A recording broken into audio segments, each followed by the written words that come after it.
Over the weekend, President Trump announced that the United States carried out a large-scale operation in Venezuela, capturing President Nicolas Maduro along with his wife. There are already a ton of narratives about what this shocking regime change is really about. Was it drugs and cartels? Was it oil and the petrodollar? What about rare earth minerals and the AI arms race? Or could this be something even bigger? A decisive move on the global chessboard as the world fractures into regional power blocks? And what does this all mean for Bitcoin? If Venezuela really does have a large Bitcoin stash like is being rumored, what happens to it? Can the US obtain the keys and seize it? Does it become a part of the US strategic reserve? Today, we're going to slow this down, strip away the noise, and map what this move actually signals in the global struggle for money and power, and why this is a clear sign that Bitcoin's fork in the road is here in 2026. Welcome to No Second Best, the show where conviction meets reality and reality points straight to Bitcoin. I'm your host, Hurley. Now let's get into it. Bitcoin started 2026 with 5 straight green daily candles. It finally looks like the market might be ready to move again. But the bigger point is not the intraday candle. It's that Bitcoin moved up hard on the Venezuela regime change headline, along with stocks and precious metals. That's not random. When the chessboard moves, capital tends to move first, and the stories people tell themselves come later. Now, before I go any further, I want to say this clearly. A lot of the information flying around right now, it's early, it's incomplete, and in some cases, it could be outright misinformation. The internet is already flooded with fabricated and misrepresented images around this event. What is being widely reported is that Maduro and his wife were captured in a U.S. operation and transported to the United States, where he's facing U.S. charges and claims he was kidnapped. So the right way to talk about this is not we know everything, it's we're watching a major geopolitical event unfold in real time. And I'm just trying to interpret what it signals in the context of this shifting global monetary order that we've covered extensively on this show. The official story is a war on narco-trafficking and cartels. That's the public-facing justification, and it's the easiest one to sell to the American audience. But that doesn't mean it's the whole story. In a world where reserve currency status is weakening year by year, energy and resources become monetary tools. Oil is still leverage. Even if you don't believe in the petrodollar narrative, it's obvious that energy prices feed inflation, and inflation feeds politics. And then there's the 2026 layer that most people aren't thinking about yet. AI isn't just software anymore. It's physical infrastructure. It's data centers, grids, chips, sensors, and supply chains. So when people ask why Venezuela, it's not crazy that different analysts reach for different lenses. Drugs, oil, minerals, AI, regional control, I think all of them have some anchor in reality. The point is that the through line is the same. Money, energy, resources, and rails. And here's the part that matters for Bitcoiners. There's no question we're moving deeper into a multipolar world. You can argue about the pace, you can argue about the players, but the trend is clear. In a multipolar world, it's not just who has the best economy, it's who controls resources, ports, commodity flows, supply chains, and settlement rails. And that's why events like this feel so destabilizing, because they expose how quickly sovereignty can be overwritten when assets are the objective. Now we get into the Bitcoin angle. There are claims circulating that Venezuela may have accumulated a meaningful Bitcoin reserve over the last several years, with some estimates being as high as over 500,000 coins. Now, none of this has been confirmed on-chain, and it's exactly the kind of thing that gets exaggerated and editorialized online. But for what it's worth, I think it's probable that Venezuela had some kind of Bitcoin stack, especially considering its desire to operate outside the US banking system. Regardless, the question itself is still worth asking. Because if the system can seize leaders, seize infrastructure, seize revenue streams, seize banks, what happens when it runs into Bitcoin? Bitcoin is designed to be censorship resistant and seizure resistant, not seizure proof. The protocol doesn't fail, but people do. If Bitcoin is held through custodians, exchanges, or centralized structures, then yes, it can be seized the same way any other asset can. You don't have to break Bitcoin, you just take control of the entity holding the keys, whether that's an individual, a government, or a custodian. But if Bitcoin is held properly, through self-custody, multi-sig, and even multi-jurisdictional setups, then seizing it becomes a completely different problem. At that point, it's not about force, it's about access. So the real question isn't can the Bitcoin be seized, it's how well was it held? Which brings us to Simon Dixon, because Dixon has been making this point over and over again. The fight is custody. Do you think they can co-opt Bitcoin? I think it's the most decentralized thing we have, and there are multiple operations to co-opt it. Firstly, I do believe that Bitcoin was created by intelligence. I could see that. Yeah. And I think it was open sourced as a breakaway from intelligence. You think this is like NSA or something like that? Yes. I think it was created by Len Sassaman, Hal Finney, and, you know, I've looked back at those early days and all the people that I knew and all the conversations that I knew. I think it's completely implausible that intelligence don't know who Satoshi Nakamoto is. And the reason is because it came from the proof of weapons network. And so it was a breakaway open source. Just like, what did the British Empire do? It created its colony islands and it created its tax havens because the rich people want an exit. Mm-hmm. Okay. So they want everybody to own Bitcoin in custody, but they want to own Bitcoin in self-custody. They want everyone to put their gold in custody, but they want to own the gold custodians so that they control. Okay. So custody becomes the thing. Now, Dixon does make a claim here that I'm sure will grab people's attention, that Bitcoin may have originated inside intelligence agencies like the NSA. Now, we don't know if that's true. That's his conclusion and not a settled fact. And I think that's important to be clear about that. But here's the part that often gets lost when people hear something like this. The immediate assumption, if this is true, is that there must be some kind of backdoor. But that assumption doesn't hold up. Bitcoin's code is open source. It's been audited, attacked, stress tested, and adversarially reviewed for over 15 years by people who are actively incentivized to find flaws. If there were a backdoor, it would have been exposed a long time ago. Even Dixon himself acknowledges this in the interview. Whatever your view on Bitcoin's origins, the protocol today does not rely on trust in a creator, a government, or an institution. It relies on math, incentives, and verification, which actually reinforces the point he's making. Bitcoin doesn't protect you because of who created it. It protects you because of how it works and how you choose to hold it. As Dixon says, custody is the thing. Because if they can't stop Bitcoin with narrative attacks, then the next move is to wrap Bitcoin in structures that feel safe, feel regulated, feel approved, and quietly remove the one feature that actually matters: sovereignty. And this is what I mean by the fork in the road. There is Bitcoin inside the system, paper claims, derivatives, custodians, ETFs, yield products, corporate wrappers. And then there's Bitcoin as it actually exists. Real Bitcoin, self-custodied, permissionless, not needing anybody's approval. This isn't about being edgy or anti-authority. This is about understanding what you're buying. If you're buying Bitcoin because you want to opt out of moral corruption, debt-based extraction, and seizure risk, then the way you hold it is not a detail, it's the whole game. And this is where Jeff Booth has been especially clear. In a conversation on Coin Stories with Natalie Burnell, Booth explains why the system's response to Bitcoin was never going to be acceptance or prohibition, but something much more subtle. Because when you can't kill something that threatens the system, the next move is always the same. If you tried to kill Bitcoin for 10, 15 years, it's bad for the environment. It's governments are going to stop it. China is going to stop it. US is going to stop it. We're going to regulate it out of existence. And you couldn't kill it. It kept on going. It kept on going. It kept on going. More and more people moved to it. More and more people running nodes and such. What would you do? I know what I would do. I would try to co-opt it. I would try to say, Bitcoin's good for us. We are going to control the rails and regulate it so that it's part of our financial system. And you'd try to co-opt it. Then a lot of people would centralize based on that.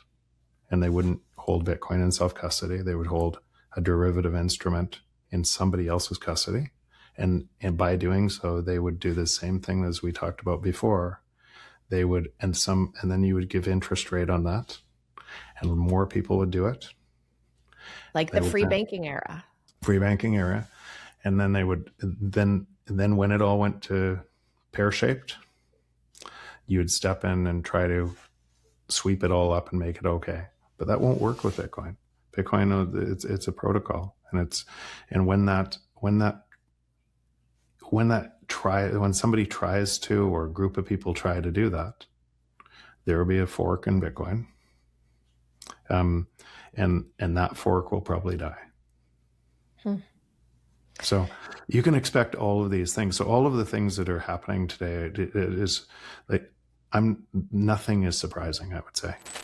This is one of the cleanest explanations you're ever going to hear. First, they try to kill it, then they try to co-opt it, control the rails, get you comfortable holding a derivative claim.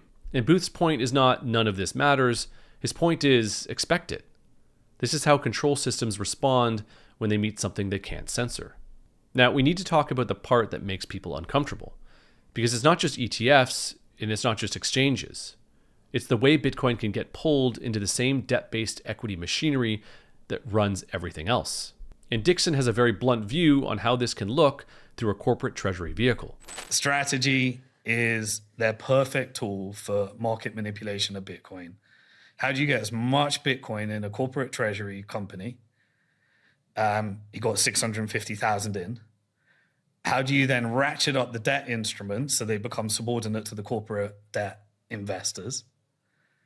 And then how do you make a scenario where the dividends supersede the revenue, the cash in the bank? And then you're either forced to raise finance, which is raise finance means subordination to the proof of weapons network, the important nodes being BlackRock, JP Morgan, various others. You then blackmail them to try and get them into the index funds. You create massive market manipulation.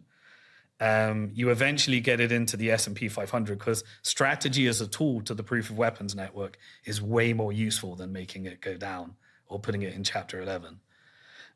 Because it is a tool to centralize as much Bitcoin as possible. If strategy could, it would centralize 21 million Bitcoin through debt instruments and the debt capital markets and the equity. That's the goal of the company.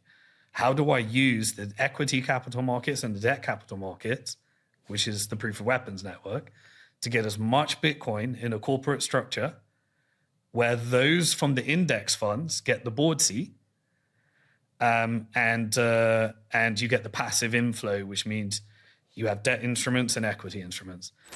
Now, you can agree or disagree with Dixon's framing, but the structural point is real. Debt markets always want collateral.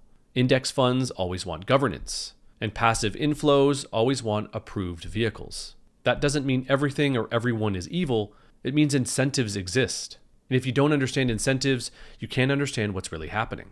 And this is where the conversation stops being theoretical and becomes practical. Because if custody is the battleground, then the question becomes, how do you actually do this correctly in the real world? Not just holding real Bitcoin, but securing it, planning around it, and protecting it over decades. That's exactly what we focus on with Swan Private. Not trading, not hype, real Bitcoin accumulation, real self-custody, real long-term security. Things like multi-sig vaults, inheritance and estate planning, tax-aware strategies, and IRAs that don't compromise sovereignty and build towards the goal of generational wealth. For more information on Swan Private, visit swan.com/no-second-best.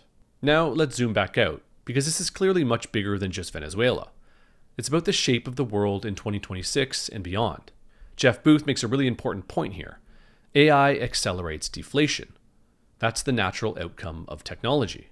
The problem is the system we live in can't survive that. So it responds by centralizing, tightening control, and extracting faster than productivity can reach you. And go back to what I said before. Natural state of the free market is deflation. Mm-hmm. Exponentially advancing tech, including AI, means faster deflation. Mm-hmm. Credit-based system means exponentially, instead of exponential deflation, exponential centralization, coercion, control, because it has to steal faster than the productivity should flow to you. So from one system, the productivity should flow to you. Every job that's lost means lower prices for everyone. Right? So as AI moves to free, it's free for you. As the jobs are lost, you gain more abundance from that system that you wouldn't need UBI because prices would keep falling at that rate. So in the free market, you wouldn't need UBI, but people are starting to talk about UBI because in the inflationary system with AI, you're going to kind of need it. So in the inflationary system, then all of the problems created for people, right, because not of allowing the free market to work, requires UBI to give them a tiny little piece of the stuff you've stolen from them. And you just have an entirely centralized world, right? Where you just have pawns on a game or a game board controlled by the top of the game board, and you get to decide what they want inside that system. Because if you just keep on following that, AI will merge with robotics. All of these jobs all of these jobs are already going to be gone. So in that world, where are you safe if prices continue to rise unnaturally? And who benefits from prices rising unnaturally if you don't? Now ask yourself, why are you spending any time in that world? Because you know it's already true. That's the heart of the decade we're entering. AI should make life cheaper. It should increase abundance. It should lower prices. But if your money system is designed to extract through inflation and debt expansion, then the only way it survives is by centralizing control faster than technology can decentralize power. That's why the surveillance layer like stablecoins and central bank digital currencies matter. They're rails for control masquerading as innovation. Just so we're crystal clear here, stablecoins are not an exit. They're privatized surveillance dollars. And similarly, CBDCs are not freedom. They're programmable compliance. And the entire crypto industry, in most cases, functions as a distraction layer, a way to keep people inside the same system with a new logo. Only Bitcoin gives you the ability to step outside. So what does this mean for you? First, it means you should not let headlines whip you around emotionally. We're going to learn more about what happened in Venezuela, and some of the early narratives are going to collapse as facts come out. Second, it means you should recognize what this kind of event signals. Sovereign power is being renegotiated. Resource control is monetary control, and reserve currency credibility is not guaranteed forever. Gold will likely continue to benefit in a world like this. Hard assets matter more when trust in paper systems fades. But gold still lives inside custody, inside borders, inside seizure risk. Bitcoin is different. Bitcoin doesn't fix the world. It gives you a way to peacefully exit playing a rigged game. It's a personal boycott, a parallel saving system, a way to opt out of debt-based extraction without needing to overthrow anything with force. So if you want to be mission-oriented about this, it's not complicated, but there is a bit of a learning curve. Self-custody. Learn it. Practice it. Treat it like a life skill. Be careful with leverage. Be careful borrowing against Bitcoin. Be careful with anything that introduces rehypothecation risk. Reduce dependency where you can. Vote with your capital. Support local and build resilience. Not because you're waiting for a revolution, because with Bitcoin, you're choosing a peaceful exit. So what do you think this operation was really about? How do you see things playing out in the giant global chess match for money and power? And if Venezuela really does have a large Bitcoin stash, who should it belong to? Drop your thoughts in the comments, hit the like button if you enjoyed it, and share it with someone who's trying to make sense of what's happening in the world. And don't forget to subscribe to the Swan Bitcoin channel if you haven't already for more videos like this. I'll leave you with these words from Joe Burnett. Bitcoin maximalism isn't a belief system. It's not an ideology. It's simply the recognition that economic systems naturally converge on one best money, the money with the best monetary properties. In other words, there is no second best money. Thanks for watching, and we'll see you on Thursday.